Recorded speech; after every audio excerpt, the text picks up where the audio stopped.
Visión País, construyendo ciudadanía, es presentado por Federación de Instituciones de Educación Superior del Paraguay, FIESP, La Paraguaya Inmobiliaria Sociedad Anónima, Escuela de Gobierno y Políticas Públicas Norberto Bobbio.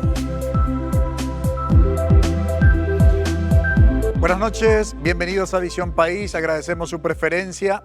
Hoy queremos analizar con ustedes cuál es el alcance y la limitación del término inmunidad parlamentaria y sobre todo aplicando ese concepto desde lo que prescribe nuestra Constitución Nacional al caso del hoy diputado nacional Érico Galeano, senador electo y proclamado. Precisamente se habla de la figura de la doble inmunidad. ¿Existe o no existe? ¿En qué casos un parlamentario realmente la inmunidad lo protege, sobre todo ante cuestiones de carácter judicial? Y por supuesto, probablemente los que están en el ámbito del derecho tengan mayor claridad en relación con el tema que se ha instalado a nivel de la opinión pública. Pero los ciudadanos en general, casi a esta altura, y particularmente con el caso del diputado nacional Érico Galeano, están entendiendo la inmunidad, o se está convirtiendo para muchos ciudadanos la inmunidad en una impunidad, ¿no?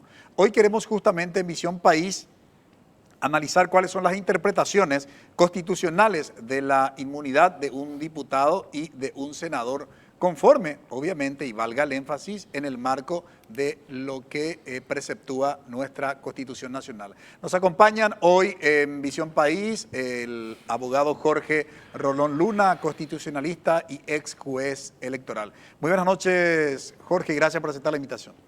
Muy buenas noches, un gusto estar en este programa y con tan insignes representantes de mi profesión, maltratada.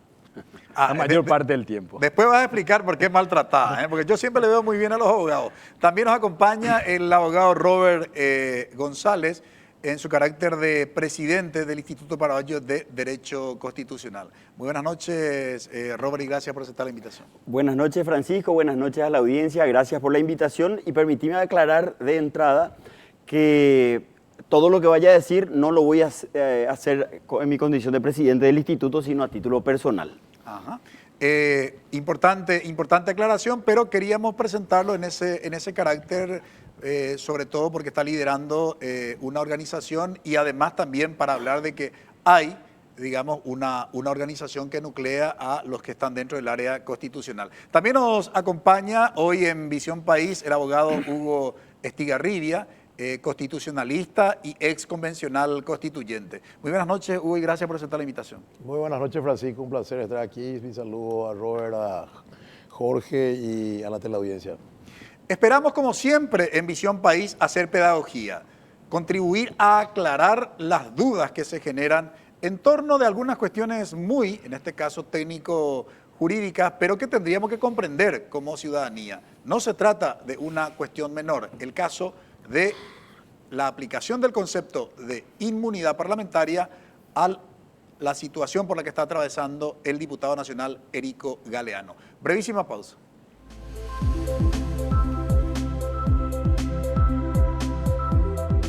Código Peligro. Como siempre, cargados de mucha información del ámbito policial con los casos más resaltantes de los últimos días. Francisco Ortiz te conecta con los sucesos policiales más relevantes del día. Un niño de 6 años fue víctima de lo que sería una bala perdida. Este menor resultó gravemente herido en la localidad de Paradema, octava línea de distrito de Alto Vera, departamento de Itapúa. Código Peligro. Lunes 21 horas. NPI nos conecta siempre.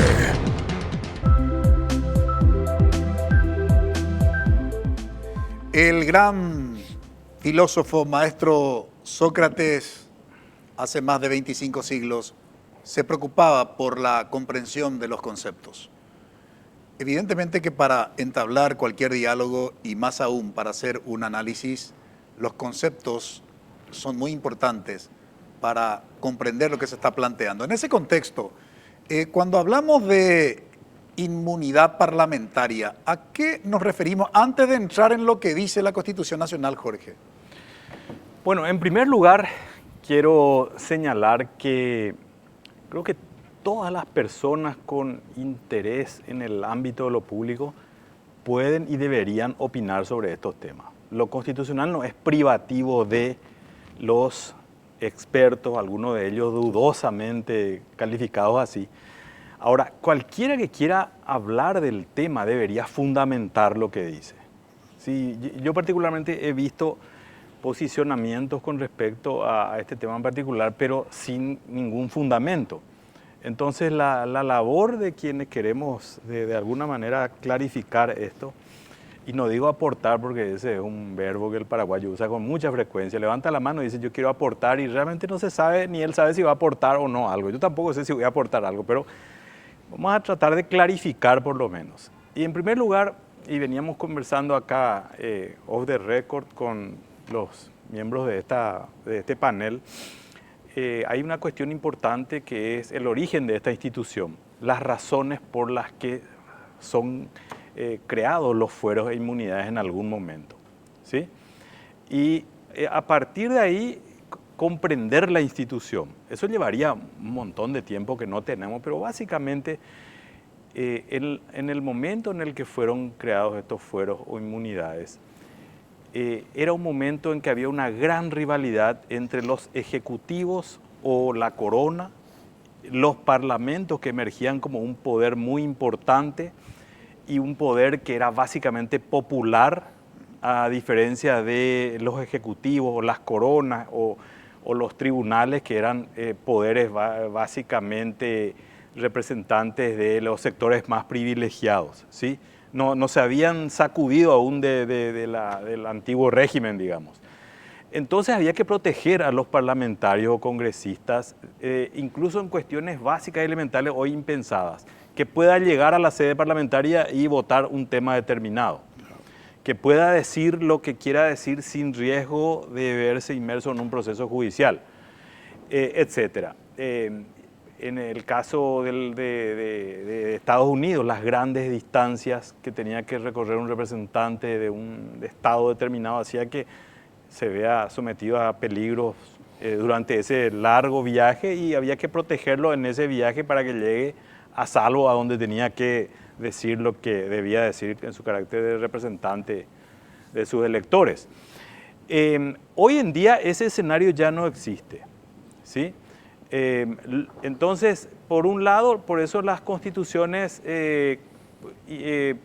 establecen la protección de lo que se llama la inmunidad de libre expresión o de la palabra, que es conocido también con el nombre de inviolabilidad en la doctrina, para que pueda decir lo que quiera decir, y también para el caso de una eventual persecución política, y obviamente no puede ser perseguido penalmente por eso, no puede hacérselo responsable penalmente. Y por otro lado, protegerlo para casos de delitos comunes en el supuesto de que se pueda tramar una causa judicial para sacarlo de en medio. Pero no está pensado para proteger a delincuentes comunes. Y lo que hemos visto a lo largo del tiempo, con un par de casos en los últimos años de pérdidas de investidura, y este caso particular, alguna vez fue el expresidente Guasmosi, es que se busca proteger a personas que han cometido delitos comunes. En el caso de Erico Galeano, que es el caso que nos ocupa y preocupa a todos los paraguayos, ni siquiera su causa penal está vinculada con el ejercicio de la función pública. No lo están acusando de lesión de confianza, de algo que tenga que ver con manejo de fondos públicos. Lo acusan de lavar dinero para organizaciones de traficantes de droga. Y hay elementos suficientes que la sociedad paraguaya conoce como para que por lo menos se lo investigue. En ese sentido, también yo creo que tenemos que colocar esto en su justa dimensión. No es un simple político que se vale de su posición para ganar dinero. Tiene las manos eventualmente manchadas de sangre. El narcotráfico mata gente aquí y en Colombia y en todos lados. Incluso hay algún tipo de relación, según organismos de seguridad colombianos, de conexiones locales con la muerte y los casos y algunos personajes vinculados al tema Galeano con la muerte y el asesinato del fiscal Marcelo Pecci. Entonces esto es gravísimo. En cualquier país que funciona bien, y con esto me callo, alguien como Galeano debería decir, investíguenme. Y sus colegas decir también, investíguenlo. Esto es grave, que se aclare. Es grave para una república. Ahora, en relación con lo que manifestó Jorge Robert, se habla de tipo de inmunidades también, ¿verdad? ¿Por qué se hace una, digamos así como una clasificación de inmunidades?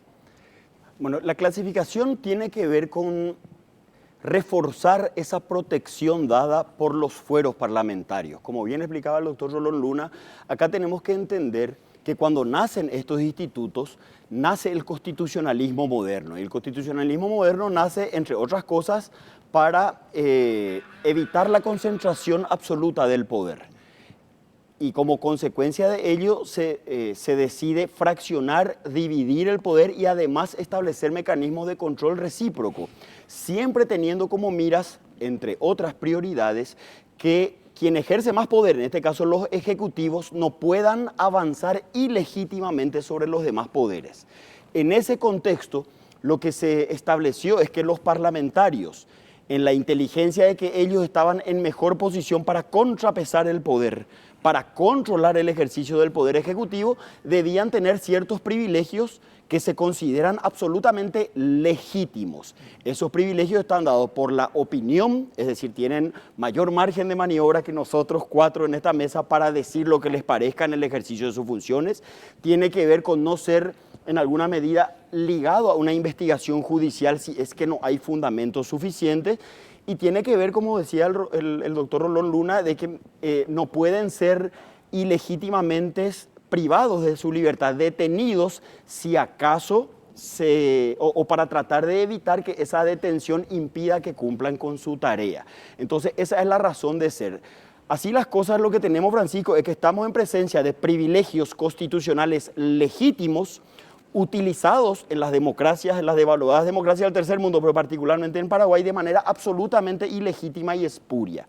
Y eso es lo que tenemos que tratar de evidenciar, porque efectivamente, independientemente a las posiciones que podamos discutir, que son todas apasionantes, son todas legítimas en abstracto y en doctrina, entendamos que esos principios tienen que aterrizar a los casos concretos. Y en el caso concreto, no digo en el caso concreto que estamos hablando del señor Erico Galeano, sobran hechos, sobran elementos de juicio objetivos que demuestran no solamente que se puede levantar el privilegio de la inmunidad con mucha fuerza, sino sobre todo que el poder, que quienes ejercen otros poderes públicos, el judicial por ejemplo, está haciendo bien su trabajo. Y si los fueros están pensados, entre otras cosas, para evitar el ejercicio abusivo del poder, más allá de las posiciones que defendamos, basta con que el Poder Judicial y el Ministerio Público dejen en evidencia que están haciendo bien su trabajo. Están abriendo investigaciones, están trabajando sobre hechos, están respetando derecho a la defensa, están dando la posibilidad de que el acusado sea oído, están activando los protocolos para levantar los fueros, están haciéndose eco de situaciones gravísimas vinculadas al crimen organizado para que esos fueros no puedan servir de excusa para, en alguna medida, legitimar el discurso típico de la clase política, salvo honrosas excepciones, este es chancho de nuestro chiquero, o mucho menos permitir que esos fueros sirvan como manto de impunidad. Quiero compartir con usted, antes de formular la pregunta a Hugo Estigarribia, experto en Derecho Constitucional y ex convencional constituyente, porque esto no es un dato menor, haber estado en el debate precisamente para la aprobación del artículo 191 de la Constitución Nacional, si visualizamos, director, poco para que pueda explicarnos, Hugo, y a partir de ahí hacemos el análisis con los invitados. Artículo 191 de las inmunidades. Ningún miembro del Congreso puede ser acusado judicialmente por las opiniones que emitan el desempeño de sus funciones. Ningún senador o diputado podrá ser detenido desde el día de su elección hasta el del cese de sus funciones, salvo que fuera hallado en flagrante delito que merezca pena corporal. En este caso, la autoridad interviniente lo pondrá bajo custodia en su residencia, dará cuenta de inmediato del hecho a la Cámara respectiva y al juez competente a quien remitirá los antecedentes a la brevedad. Creo que amerita hacer un análisis de la redacción de este primer, porque tiene 2 párrafos, el artículo 191, para ir haciendo el análisis primero del primer párrafo y luego lo que vamos a compartir con nuestra audiencia. ¿Qué debemos considerar, sobre todo en el caso de Enrique Galeano, porque este es el debate que necesariamente nos lleva a interpretar aplicando a un hecho concreto, Hugo? En primer lugar, Enrique Galeano no tiene inmunidad para la investigación de los delitos de los que se le acusa. Basta leer el encabezado del artículo para darse cuenta que él no está acusado judicialmente por opiniones emitidas en el desempeño de sus funciones. Yo pongo un ejemplo. Miembro de una comisión de investigación del Senado va a aduana. En cumplimiento de su misión puede entrar. Entonces hay una ley que reglamenta la comisión de investigación complementaria a la Constitución. Y entra y dice, pero esto es un desastre acá. El jefe de aduana es un corrupto. Pongo el ejemplo, no en particular para el actual jefe ni para la aduana, sino que es un poco gráfico y la gente puede entender. Él está en desempeño de sus funciones y le viene una querella criminal por difamación, calumnia y injuria. Ahí los fueros funcionan. O en el debate parlamentario, que fue muy álgido, por ejemplo, en los últimos tiempos, entre Celeste Amarilla, Joaquín Núñez, etcétera, etcétera. Ahí también está en desempeño de sus funciones. Pero Enrique Galeano, lavado de dinero, asociación criminal, ¿qué tiene que ver con esto? El primer error está en el magistrado de pedir el desafuero por un proceso que no corresponde pedir desafuero porque no tiene fuero para esto. ¿Y por qué hacen esto? Hacen esto porque tienen miedo de la represalia de los políticos en el jurado de enjuiciamiento, a través de su senador y diputado que está ahí, o en el Consejo de la Magistratura que le impide hacer recutú. Y porque ya es una mala costumbre de los magistrados y porque no han tenido respaldo tampoco del fiscal general del Estado en este caso, que es la magnífica oportunidad hace 2 meses y medio que está, de exigir el estricto cumplimiento del 191 y que los fiscales hagan lo que tienen que hacer con respecto a este artículo. Lo mismo la Corte Suprema de Justicia con la nueva mayoría que está en la Corte, donde hay 3 penalistas conocidos, Benítez Riera, Carolina Llanes, Gustavo Santander, el último nuevo, para los magistrados en lo penal. Entonces no se pierde ese afuero. Y de alguna manera, estos cabezas de estas instituciones, un órgano de extra poder, Ministerio Público, y un poder que es el Poder Judicial, van a darle un escudo a sus magistrados ante la eventual represalia de los políticos. Por supuesto, le viene esto a los políticos que están ahí a medida. Y nuestras cámaras se han convertido en un aguantadero de delincuentes. Intendentes que roban, gobernadores que roban, ministros que roban, altos funcionarios que roban, gastan gran parte de los robados para ser senadores y diputados y después se van y se guarecen ahí, con mayoría coyuntural y se protegen entre ellos, ¿verdad? Entonces está mal aplicado desde inicio este artículo. Y ahí empieza el problema, ¿verdad? Entonces yo creo que es momento de dar corte a esto. Y crisis es sinónimo de oportunidades ahora. Y por eso yo sostengo, por ejemplo, que no importa ya que Galeano sea electo y no esté en funciones, o no importa que jure en el 30 de junio como senador, él no necesita ser desaforado, porque no tiene inmunidad para este proceso. Y el magistrado interviniente no tiene por qué pedir desafuero a la Cámara de Senadores cuando él jure. Y ahora es cumplimiento imposible, porque ¿quién le va a desaforar? Una Cámara de Senadores en la cual él no está investido como senador todavía. Entonces, son cuestiones, hay que aprovechar esta polémica suscitada por este caso y aplicar como corresponde la Constitución en lectura comprensiva simple. Yo así veo, ¿verdad? De acuerdo a la conversación, incluso una vez en una entrevista con un juez muy conocido, él reconoció que le tiene miedo a los políticos, a la represalia a los políticos, por eso aplican así, no tiene otra aplicación. Y en el momento que esta institución, incluso el Colegio de Abogados y otras instituciones, salgan a buscar respaldar una línea que baje el Ministerio Público y que baje el Poder Judicial. Estos son los momentos en los que los gremios tienen que actuar orgánicamente y positivamente para la aplicación de la Constitución. Pero finalmente, ¿cómo habría que interpretar lo que dice la Constitución? Porque, bien, ponemos en perspectiva, argumentan nuestros invitados, pero los que realmente están en el ejercicio del poder, los que tienen la lapicera, proceden de otra manera. De eso hablamos a la vuelta de la pausa. ¿Cuál es la salida? Porque yo siempre me confundo. Porque para mí el derecho es una ciencia. En términos epistemológicos, la teoría digamos, científica dice que el derecho es una ciencia. Y a veces algunos abogados te dicen, cuando le preguntas algo, te dicen, la mitad de la biblioteca dice que sí y la otra mitad de la biblioteca dice que no. Entonces no es una ciencia, ¿no? O sea, hay mucho que discutir en esto. Y el ciudadano, reitero, en relación con este caso particular, queda totalmente confundido. Porque la impresión que queda es que finalmente uno busca un cargo, en el caso particular de un diputado o de un senador, precisamente para protegerse. ¿Protegerse de qué? De todo eso hablamos a la vuelta de la pausa.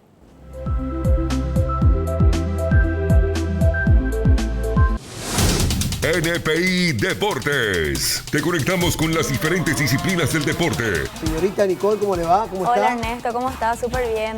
Bueno, Dieguito, ¿cómo estás? Bien, Ernesto, un saludo para vos, también para Nicole. Es así, con mucha información deportiva. Hacemos el seguimiento de tus equipos y repasamos todos los resultados deportivos. Guaraní tuvo las riendas del partido hasta que Cerro Porteño se pudo acomodar, Diego. Evidentemente tiene un gran plantel de muy buenos jugadores. Conectate con Ernesto Rosato, Diego Rubín y Nicole González en NPI Deportes. De lunes a viernes a las 12 horas. NPI nos conecta siempre.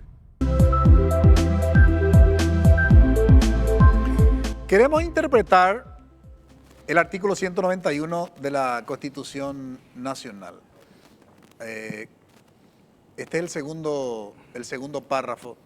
Cuando podemos, director, poner el primer párrafo otra vez, como para contextualizar para los que recién están digamos, en sintonía.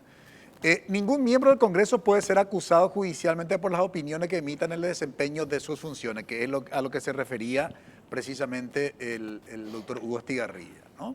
Ningún senador o diputado podrá ser detenido desde el día de su elección hasta el del cese de sus funciones, salvo que fuera hallado en flagrante delito que merezca pena corporal.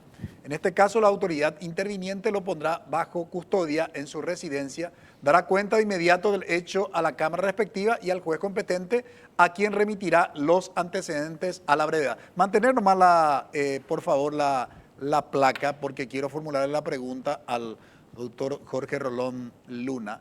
En el tema, creo que la primera oración, por utilizar algún término ahí, es suficientemente claro en el tema que no puede ser acusado judicialmente por las opiniones que se emita en el desempeño de sus funciones. Sí. Se entiende funciones desde el momento que es investido, jura, ¿verdad? Como senador. Una primera cuestión, estoy formulando la pregunta, no estoy afirmando.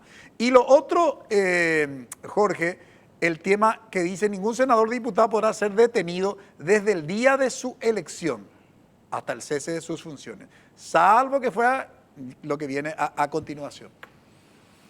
Voy a tratar de ser lo más breve posible al respecto. Yo interpreto el 191 de la siguiente manera. Primero, goza de inviolabilidad, que es el concepto que sirve para designar su libertad de palabra, ¿sí? Entonces no puede ser procesado a causa de lo que diga en el ejercicio de sus funciones. Y ahí hay una diferencia que en algunos otros países se ha suscitado. Lo que dice en el recinto parlamentario o lo que dice fuera del recinto parlamentario, aunque tenga que ver con su función, o lo que dice no más. Esas son discusiones que existen y que han generado incluso jurisprudencia en otros países.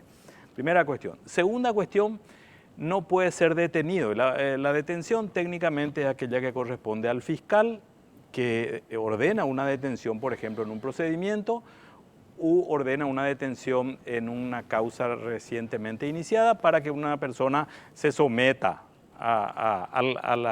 digamos, a ese proceso. y luego deja en manos la libertad ambulatoria o no de esta persona, queda en manos del juez, que puede dictar prisión preventiva. Dicho esto, yo creo que lo que no se puede hacer es ordenar una detención por parte de un fiscal, pero sí se puede privar de su libertad preventivamente a alguien que, y ahí, este es el tercer componente de mi interpretación del 191. Una vez que es desaforado, primero es desaforado para siempre, ¿sí? Entonces, si lo nombran después o jura después como senador, yo le llamé jocosamente fuero sobreviniente, porque hay una teoría que dice que cuando le aparece un nuevo fuero al desaforado, vuelve otra vez a blindarse. Eso es absurdo y no se sostiene bajo ningún punto de vista, no hay una palabra que indique eso, no hay, tampoco en el derecho comparado. Uno mira, yo estuve mirando, hace un tiempo escribí, vos conocés ese libro, escribí un libro donde en uno de los capítulos abordo el tema de la pérdida de investidura y me tomé la molestia de mirar el derecho comparado en temas similares a esto, porque para abordar el tema de la pérdida de investidura tuve que abordar el tema de los fueros, las inmunidades, etc. Entonces uno tiene la Constitución de Chile, de Colombia, de Costa Rica, la alemana, en todos esos países que he nombrado, una vez que se produce la aprobación de ese juicio por parte de la Cámara respectiva, esa persona ya se convierte en un ser humano sin poder, porque fuero es igual a privilegio, privilegio es igual a poder. Como dijo Robert, quiero más cerrar, sí. Como dijo Robert, esa persona, en razón de la función que cumple, en este momento deja de tener ese poder que le viene por la función que cumple, pero al detectarse, al descubrirse que esto no tiene nada que ver con la función que cumple, que es el quid de la cuestión, esa persona pierde ese privilegio.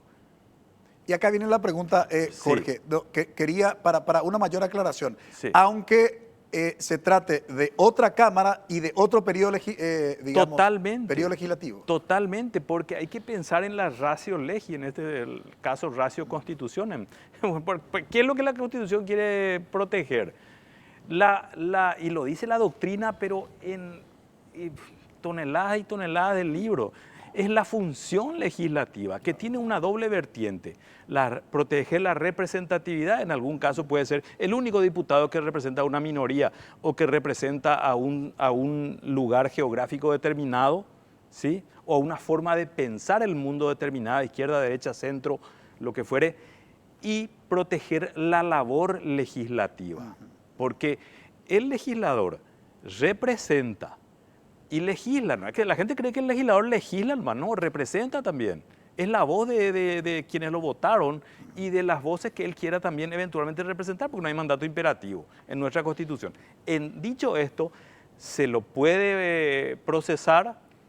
Una vez que se lo procesa, ese fuero ya está perdido, pase lo que pase. Imaginémonos que en otros países hay elecciones de medio término. Esa persona, si no tiene causales de elegibilidad, puede presentarse a la elección y ganar otra vez. Y no es que se lo va a desaforar otra vez, no ha ocurrido nunca eso en países que tienen, por ejemplo, ese sistema. Y aparte de eso, se puede pedir prisión preventiva. Lo dicen constituciones de otros países y aquí yo traigo a colación algunos artículos del Código Procesal Penal que no he escuchado en el debate. El 237 y el 238 claramente hablan de las excepciones a la prisión preventiva. Mujeres embarazadas, delitos de acción penal privada, delitos que no merezcan pena corporal, personas mayores de 70 años, etcétera, etcétera. Y no dice en ningún lado, no se podrá dictar prisión preventiva contra los legisladores por más que hayan sido desaforados. Y en segundo lugar, el 328 del CPP, ¿qué dice? Dice que si el juez, una vez que se inicia proceso contra una persona, esta persona está privada de libertad, el juez dice podrá determinar si continúa preso o si lo libera. Claramente el 328 nos dice, es potestad del juez decidir el status libertati, por llamarlo de alguna manera, de la persona procesada, aunque tenga fuero. Porque el 328, ojo con esto, es un artículo que trata exclusivamente sobre el desafuero, no un artículo general, dice desafuero. Entonces ahí no hay discusión posible con respecto a ese tema. Veamos lo que dice el segundo párrafo del artículo 191, director. Cuando se formase causa contra un senador o un diputado ante los tribunales ordinarios, el juez lo comunicará con copia de los antecedentes a la Cámara respectiva, la cual examinará el mérito del sumario y por mayoría, digo bien, de 2/3, resolverá si hace lugar o no al desafuero para ser sometido a proceso. En caso afirmativo, le suspenderá en sus fueros. Este segundo párrafo del artículo 191 se aplica o no al caso de Erico Galeano, Robert. Sí, personalmente tengo entendido no solo que se aplica, sino que ya se aplicó correctamente, agrego, ahora, independientemente a que podamos discutir o no, porque quiero sumar a los bienes jurídicos tutelados, que muy bien evidenció Jorge hace un ratito. Me parece importante, digamos, complementar eso señalando que esos son los bienes jurídicos y cuál es el riesgo que se quiere evitar. El abuso en el ejercicio del poder, es decir, que el Poder Judicial no cometa ningún tipo de atropellos contra esa persona debido a sus funciones. Entonces, ese segundo párrafo del artículo 191 en alguna medida protocoliza una situación que reduce, si no directamente elimina la posibilidad del abuso cometido desde el servicio de justicia. Y es importante que se entienda que, porque quiero enfatizar esto, sumándome al énfasis que puso el doctor Rolón Luna, que es un disparate absoluto hablar de la doble inmunidad. Porque, en primer lugar, el parlamentario no pierde su condición de parlamentario. Esa persona va a poder seguir haciendo su tarea libremente, como regla.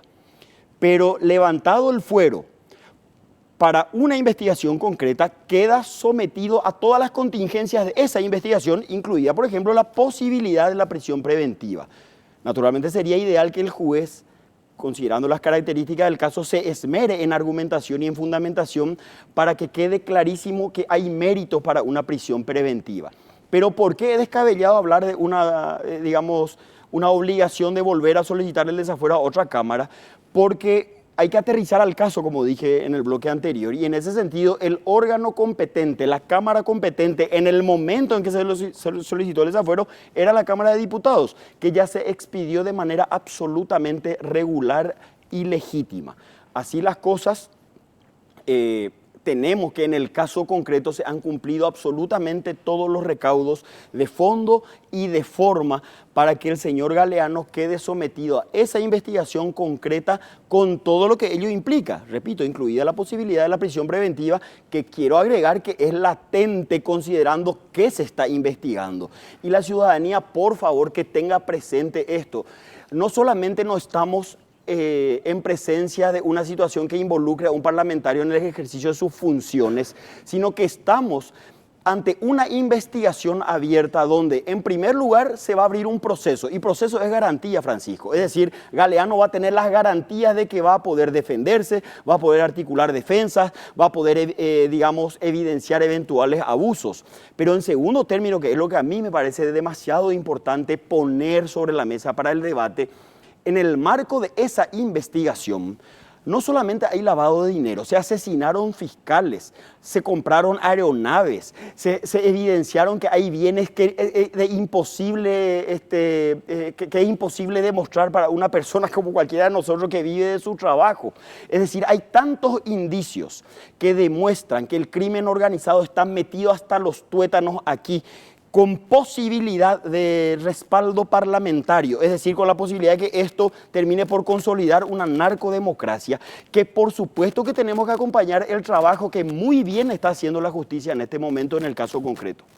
Ahora, Hugo, se genera bastante confusión a nivel de opinión pública porque se escucha incluso a ex colegas tuyos de ciudadanos convencionales constituyentes sosteniendo de que efectivamente él ahora con la proclamación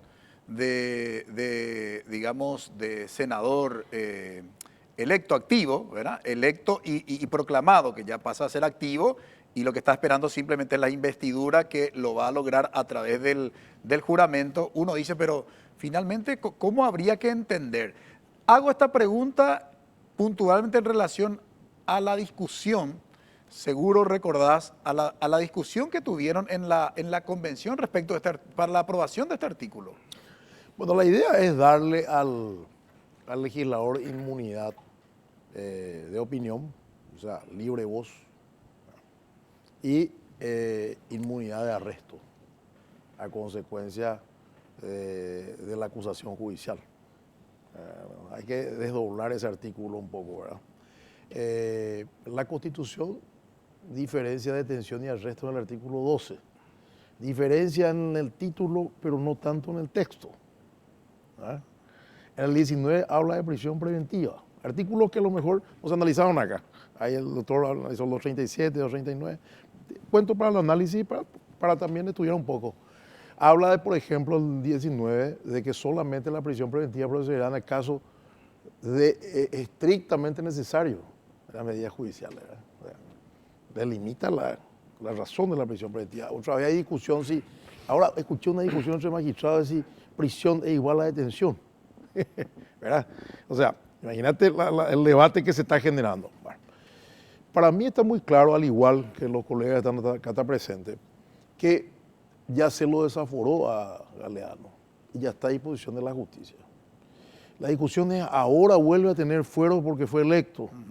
Bueno, yo te digo, en la hipótesis de que esa tesis fuera real, ¿quién le saca los fueros? Es de cumplimiento imposible. O sea, hasta el 30 de junio, él no tiene fuero en esa interpretación de que tenía ya fueros en diputados, ¿verdad? Bueno, hasta el 30 de junio no. ¿Verdad? Pero ya se le sacaron los fueros. No hay otro fuero. Entonces, no cabe un nuevo pedido de desafuero. Pero hay colegas que han venido cambiando de opinión conforme también las razones poderosas de alguien o de algunos. Yo recuerdo un debate que tuvimos con el difunto amigo Seal, el que le habla y Lescano Claude, el tema de la enmienda. Si puede ser objeto de reforma o enmienda para el artículo de la reelección. Y Seal y yo estábamos si la vía de la reforma. Sin embargo, sorprendentemente, Lescano dijo la vía de la enmienda. Otros juristas también, Altamirano y todo, ya no fueron la enmienda. Los únicos que nos plantamos en esa posición fuimos nosotros. O sea, yo creo que hay colegas que son un poco volátiles en su opinión. Y me hago cargo de lo que digo. La Constitución, para mí es muy simple. Acá no hay mucho que interpretar. Leer la Constitución y trasladar a la realidad política. Y eso es lo que se hizo. Como él bien dijo, se cumplieron como Robert dijo, se cumplieron todos los requisitos, la Cámara le desaforó. Ahora hoy el viernes escuché que Salomón dijo, tiene fuero otra vez Galeano. Por supuesto que él va a decir eso, hoy por ti, mañana por mí, pasado por el otro compañero. Esas son declaraciones corporativas, pero de juristas, de abogados. Es lectura comprensiva de la Constitución nomás, mi querido Francisco. ¿Verdad? Y ir a lo que dijimos en la sesión de la Constituyente, donde este tema está muy claro en el debate. Yo me pregunto si ante interpretaciones distintas, divergentes sobre este caso en particular, el caso de Erico Galeano, y voy a formular la pregunta y luego contestarán los invitados, ¿no ameritaría incluso una interpretación de la Sala Constitucional de la Corte o del Pleno de la Corte como para decir, bueno, atendiendo a nuestro diseño constitucional, que la Corte es no solamente la que interpreta, sino es la última que interpreta, porque en la Constitución, y esto a veces los comunes no sabemos, ¿no?, de que también el Congreso Nacional tiene atribuciones para interpretar la Constitución, si no, no podría legislar, ¿no? Pero pocos saben, algunos solamente, los que no son abogados sobre todo, ¿no? Aprovechamos para hacer la aclaración también, pero en el caso de la Corte, tal cual como dice nuestra Constitución, ¿no?, que tiene la última palabra, ¿no será que la Corte, en este caso particular, tenga que tomar el toro por las astas? Voy a trasladar esa pregunta a la vuelta de la pausa a los invitados. Brevísima pausa, ya volvemos.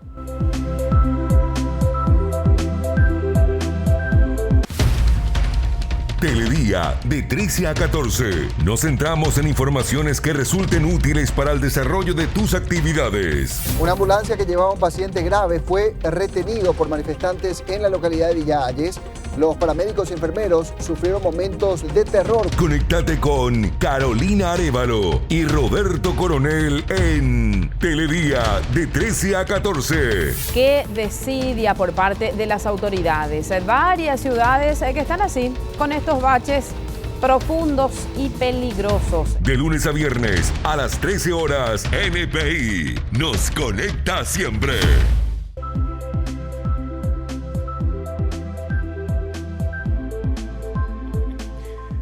Como estamos en la semana pasada, sobre todo, estuvimos escuchando varios criterios jurídicos en relación con el concepto de la inmunidad del fuero parlamentario y caso particular de Erico Galeano, pero a esto también se podríamos sumar el caso Mbururú, ¿no?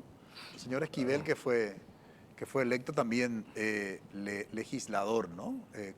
¿Cómo quedaría, ¿no? Pero bueno, habíamos dicho antes de ir a la pausa en el bloque anterior, si ameritaría o no, digamos, el pronunciamiento, o como mínimo de la Sala Constitucional de la Corte o del Pleno de la Corte en relación con el artículo 191. ¿Cómo ves ese, digamos, que la Corte pudiera decir, esta es la interpretación última en relación con el artículo referido a la inmunidad, Jorge? Yo me inscribo entre quienes piensan que la Corte Suprema de Justicia no tiene la facultad de dar esas opiniones consultivas, ¿sí?, sino que puede pronunciarse únicamente en litigios concretos, donde se está decidiendo un pleito. Entonces, voy a mantenerme en esa opinión. De todas maneras, retomando un poco lo que dijeron acá los compañeros de panel, Hugo lo dijo con mayor énfasis, es un tema que no reviste, creo yo, dificultades jurídicas. Más allá que uno quiera, digamos, que complicar la cuestión y oscurecerla, inventando cosas, me parece una cuestión muy, muy sencilla de comprender. Y además hay derecho comparado, en donde uno nota las similitudes que hay con otras constituciones, en cuanto a estas previsiones, hay jurisprudencia, está la doctrina. No me parece un tema que requiera eso. Seguramente en algún momento va a terminar ahí. Acá todos los conflictos de todo tipo y todas las cuestiones terminan dirimiéndose ahí, y no siempre muy bien, que digamos, entre paréntesis. En el caso de Mbururú, Jorge, sí, ¿cuál sería tu opinión? Mi opinión es que uno dice la Constitución que uno adquiere los fueros desde el día de su elección, ¿sí? Eso es algo que tampoco amerita mucha discusión, ¿no? Porque el texto es claro. Ahora, llegado el momento de entrar en funciones como senador, el momento de investidura, que en buen castellano significa vestirse de, ¿sí?, de vestirse de senador, eso se da con la proclamación, ¿sí?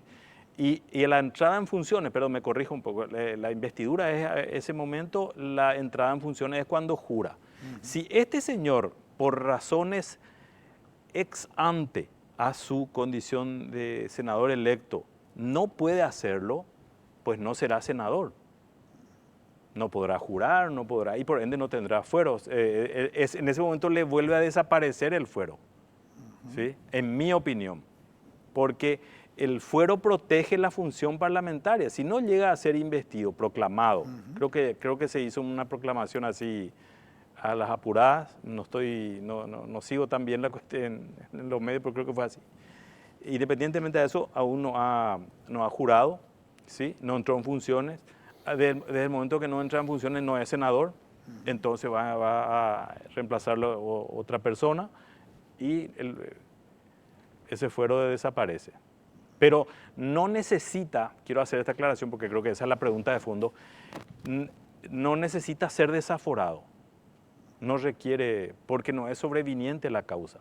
Esto ya venía de antes, si entonces ese fuero no lo protege a él, en mi opinión. Ahora, Robert, la misma pregunta. ¿Considerás que la Corte o a través de su sala o el Pleno incluso tendría que en estos casos tomar el toro por las astas? A lo mejor tomar el toro por las astas es una expresión demasiado elocuente como para tratar la cuestión, pero yo sí me quiero mojar un poco los bigotes y respondo que sí. Y a partir de ahí un par de aclaraciones. Lo primero, como bien señaló Jorge, existen indudablemente cuestiones de orden técnico, para decirlo en términos gráficos, simplemente que se tienen que cubrir. En primer lugar, así como en el ámbito parlamentario no existe el mandato imperativo, en el ámbito jurídico tampoco existe la jurisprudencia vinculante. O sea, esas son limitaciones técnicas con las que tenemos que lidiar hoy. A eso se le suma lo que muy bien señaló Jorge, que el Poder Judicial, incluida la Corte, o te diría sobre todo la Corte, necesita el caso concreto para poder emitir opinión válida. O sea, sin un caso no tienen margen de maniobra para hacer esta pedagogía cívica que muchos entendemos necesaria. Y si uno revisa históricamente, en los casos concretos que la Corte tuvo la brillante oportunidad de hacer pedagogía cívica, en Paraguay la tendencia fue siempre, en alguna medida, evadir el rol contramayoritario que le asigna el sistema, es decir, contralor de las mayorías. La tendencia ha sido más bien agachar la cabeza ante el poder político. Así es que es importante, si aparece en cualquier caso de trascendencia política, que la Corte haga un ejercicio que le asigna la Constitución de cogobierno y justamente vaya marcando ciertas líneas, porque en definitiva así se construye la república. El régimen republicano, la democracia constitucional se sostiene desde la labor que realizan todos los poderes públicos, y también desde la labor de control externo que realizamos los ciudadanos, la sociedad civil, los gremios, los medios de prensa, hoy las redes sociales.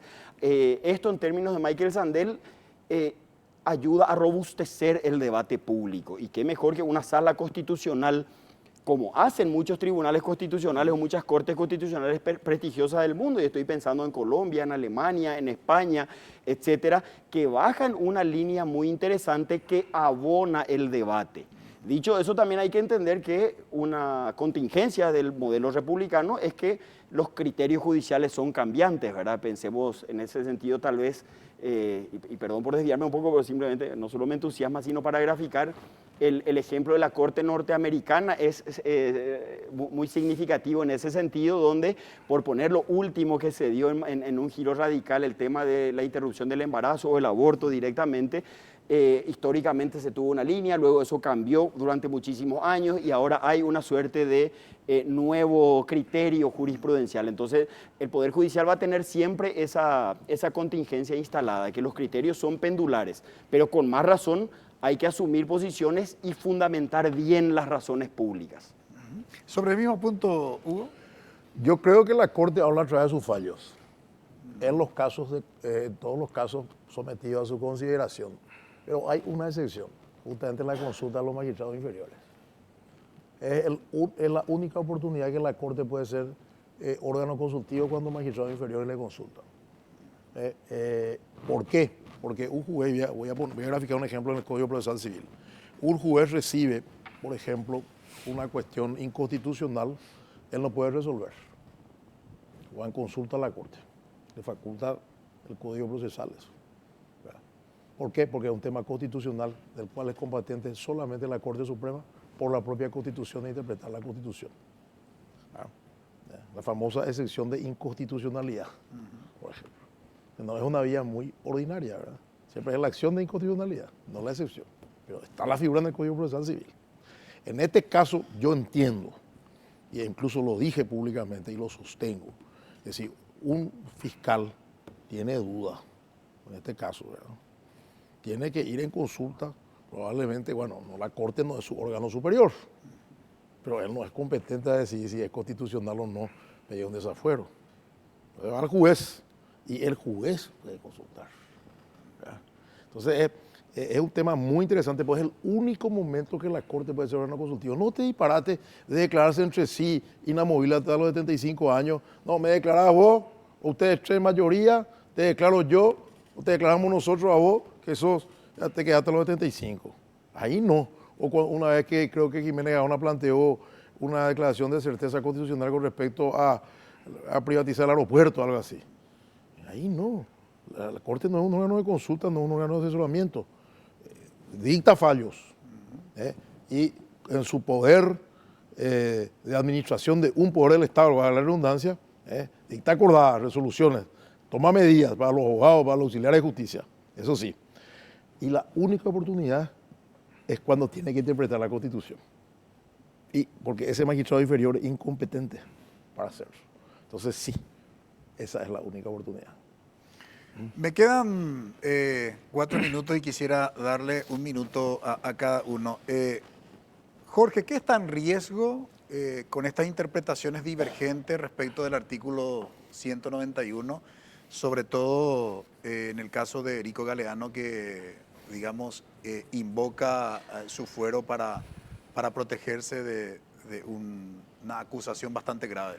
Bueno, de momento, y creo que acá los compañeros del panel ya lo señalaron, Robert con especial énfasis, no hay ningún peligro porque los que están interviniendo, sea desde el órgano de persecución penal como el juez, tienen bastante claro. En ese sentido, con relación a lo que le dijo Hugo, el juez Amarilla dice, para mí no hay un problema constitucional, acá yo lo tengo muy claro. No, es más, hizo declaraciones públicas al respecto.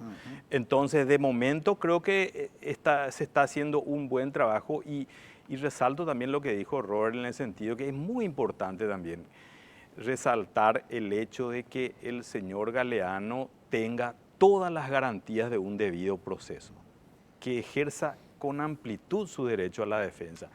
Ahora, la discusión que se genera en los medios de comunicación y sobre todo en redes sociales hace mucho ruido, pero finalmente no se está discutiendo esto con el peligro de que se vuelva atrás en cuanto a juzgar este caso en el que todos estamos de acuerdo de que entraña graves eventuales consecuencias para el sistema republicano. Estamos hablando de uno de los más graves problemas que tienen las democracias en el mundo, especialmente en América Latina, el inficionamiento por el crimen organizado. Eso mata lo poco que tenemos de democracia y además lo mata de manera muy violenta, no metafórica, sino que real. Acá está en juego si es que esto, digamos que eventualmente se transforma esta discusión en algo más que pueda poner en peligro la investigación, sí está en riesgo la República y la democracia, lo poco que queda de ellas. Sí, yo veo con preocupación por un lado, pero por otra parte creo que también puede darnos la posibilidad de entender que las prioridades han cambiado. ¿Cuál es la parte que me preocupa?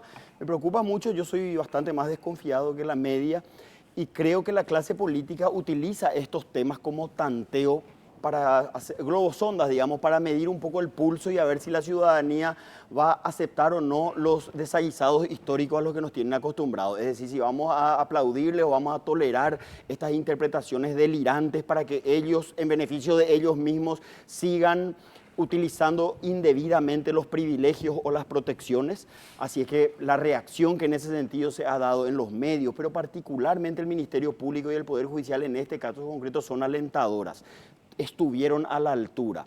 Y veo como una oportunidad en el sentido de que la clase política tiene que entender que para que la democracia funcione existen prerequisitos, están ligados a la inclusión. En un país de tantos excluidos, de tantos marginados, es natural que el crimen organizado se arme un carnaval y un festín. Así es que es hora que el Estado empiece a honrar las promesas que de la Constitución están establecidas para tener un Estado de Derecho, tener una democracia constitucional, darle oportunidad a la mayoría de los compatriotas excluidos, proteja a las minorías y de esa manera podamos hacer un contrapeso al crimen organizado que junto con la corrupción y la miseria hoy son los principales flagelos de la democracia. Hugo.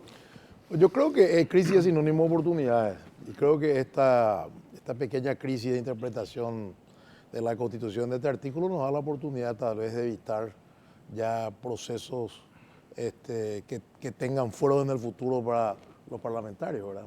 Que haya una mejor aplicación de la ley por parte de los jueces, de los fiscales, que haya una mayor conciencia de la clase política que va a entrar, porque siempre se dice escoba nueva barre bien, ¿verdad? y esperemos que el nuevo Congreso tenga mayor conciencia de poner a disposición, aunque se pida mal, a todos aquellos que sean eventualmente pedidos de desafuero, ¿verdad? O sea, objeto de pedido de desafuero, y que se ponga un orden también. Y yo creo que, repito, que la Corte y el Ministerio Público tienen una gran oportunidad de formular el escudo necesario a esos magistrados que se sienten débiles ante ese político ñarón Bareté que tiene su representante en el jurado y en el Consejo de la Magistratura, y es un momento de hacer una buena lectura comprensiva de la Constitución. Muchísimas gracias por colaborar con nosotros, Jorge, Robert, Hugo. Gracias. Muy amable. Encantado. Brevísima pausa. A la vuelta presentamos nuestra conclusión.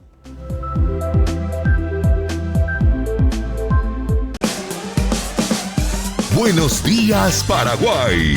Ellos empezaron desde el centro de Asunción la caminata. Parecía una manifestación tranquila hasta que llegaron a esta zona. Estoy Ayala y choferes. Te conectamos con la información más precisa para arrancar la jornada bien informado. Patricia Vargas y Juan Carlos Vareiro te acompañan en Buenos días, Paraguay. Acá en el TSJE todo es una farsa. Es Matrix, nada existe. La gente sale hoy a la calle porque se siente estafada en su voluntad. Lunes a viernes, después de la misa. NPI nos conecta siempre.